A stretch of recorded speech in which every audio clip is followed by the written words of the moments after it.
I heard something like this, and it's a kind of an aside, but it'll demonstrate that. Someone was writing one time about how we read the Bible, and they said that we we have to put ourselves in the context of the language as it was written. You know, especially it was written in Greek and Latin, and originally the Hebrew. It said, suppose someone came to you and said, today, I was trying to get the kids ready for church. The Rugrats drive me crazy. They made me climb up the wall. I finally got them together, put them in the car, and it began raining cats and dogs. And then we drove to a railroad crossing, and I could have died. This train took a century to go by.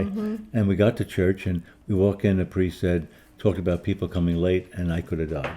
Yes. I said, now we understand what that means. Yes, I understand what that means too. But what if someday said, oh my God, they rained cats and dogs? You know, Yes. it took a century for a train to go by. Yes, Yeah. I know. Literal. That's Yeah. like literal. Yeah. So you Yes. can't. What did Jesus intend? The story of the Good Samaritan, he intended to teach a lesson.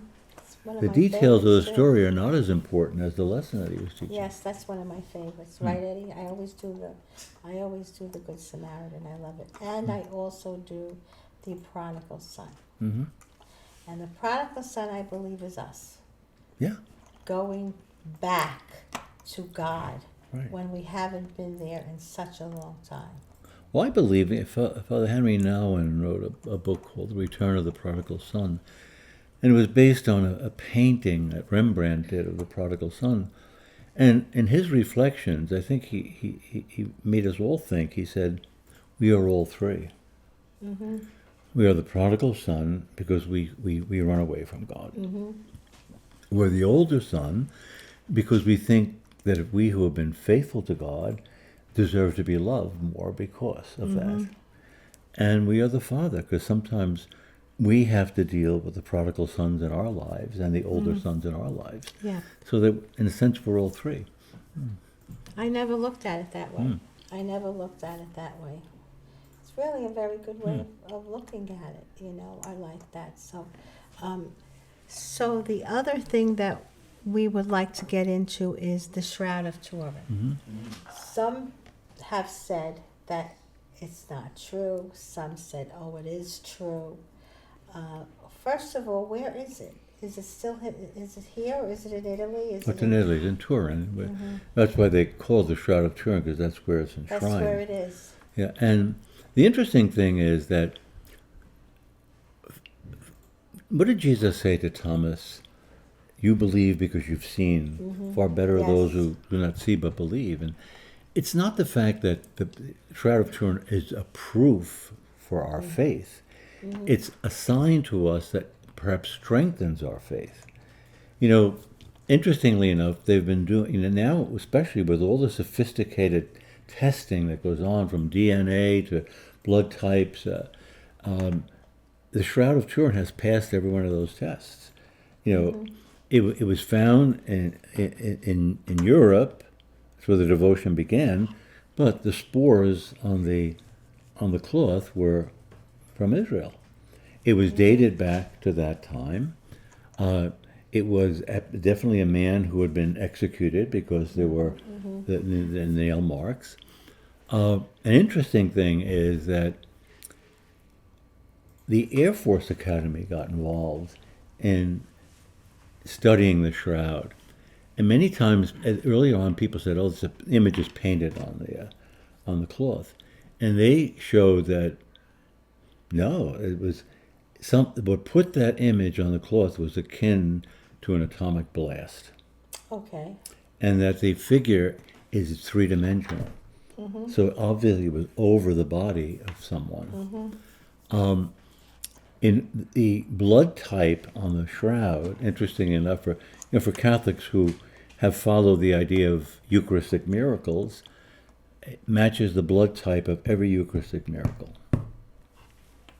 The Eucharistic miracles, the first one goes back to the 8th century and Lanciano in Italy, and I was there just this past fall, and I saw the monstrance that holds still to this day the flesh, a priest was saying Mass, and he was wondering whether this is really the body of Christ. He raised the host, and it turned to flesh, and it began to bleed. Now, they have the monstrance with the flesh still preserved, centuries later, and a vial of the blood.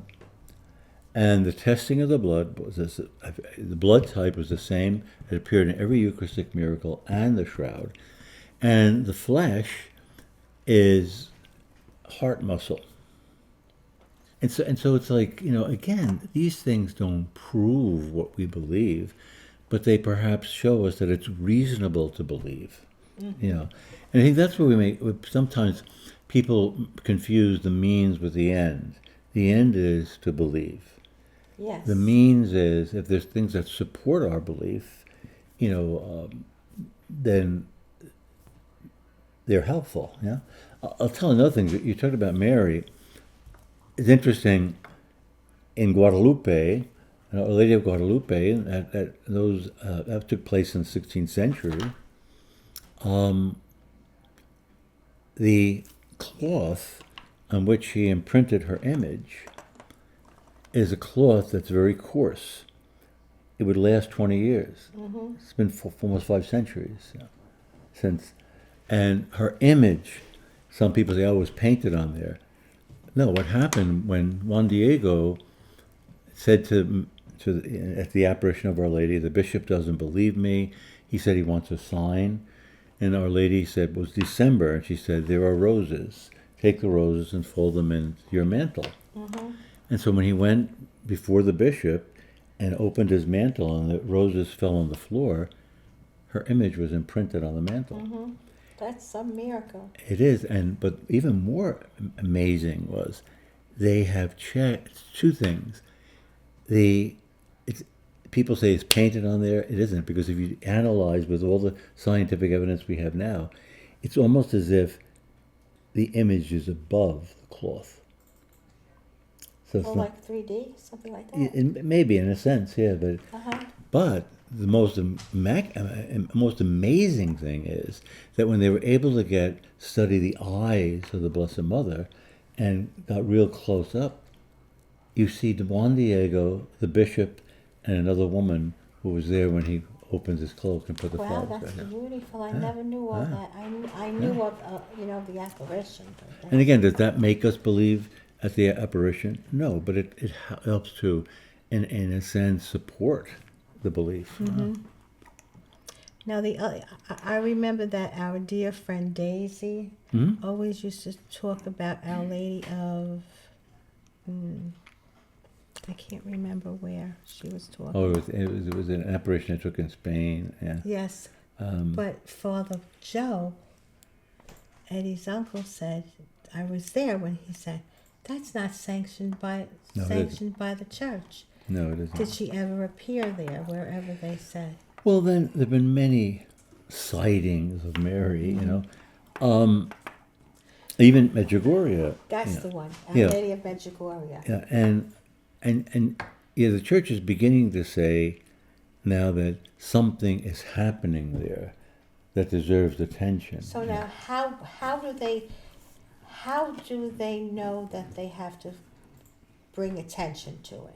That's my question. Well, I think, what did Jesus say? By their fruit you shall know them. Mm-hmm. A bad tree cannot produce good fruit, and a good tree cannot produce bad fruit. So if something fruitful is happening, then it's maybe a sign God's at work, in some way. And I think that's really like... she's been saying this for years. Yeah. She said this for years, and he said, no, that's not sanctioned by the church. No, it's because the church takes a long time to sanction it. Because they're afraid, not afraid, but they're cautious. They're saying, anybody can say the Blessed Mother appeared to me, but and yet some have been proven false. I could imagine. I would imagine. That's really something. That's wonderful.